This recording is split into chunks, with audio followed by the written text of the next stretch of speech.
Operation തൂഫാന്റെ ഭാഗമായി മലപ്പുറം ജില്ലയിലെ 2 ഇടങ്ങളിൽ നിന്നായി ഒരു ദിവസത്തിനിടെ പിടികൂടിയത് 22 കിലോയോളം കഞ്ചാവ് കൈവശം വെച്ചതിന് നേരത്തെ കേസ് ഉള്ളയാൾ ഉൾപ്പെടെ 3 പേരാണ് പിടിയിലായിരിക്കുന്നത്.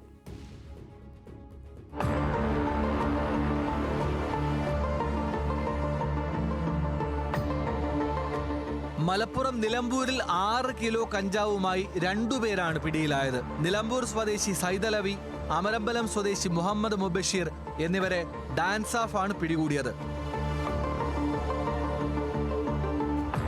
പുളിക്കലോടി കമ്പനിപ്പടിയിൽ നടത്തിയ പരിശോധനയിൽ ഓട്ടോറിക്ഷയിൽ കൊണ്ടുവരികയായിരുന്ന 2 കിലോ കഞ്ചാവുമായി പ്രതികളെ പിടികൂടുകയായിരുന്നു.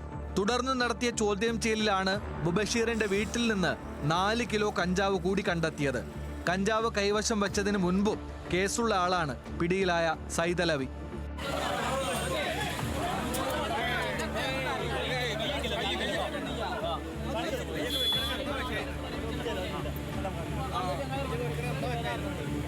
കൽപ്പകഞ്ചേരിയിൽ 16 കിലോ കഞ്ചാവുമായിട്ടാണ് യുവാവ് പിടിയിലായത്.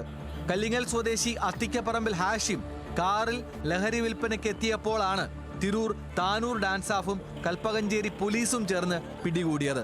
ന്യൂസ് മലയാളം, മലപ്പുറം.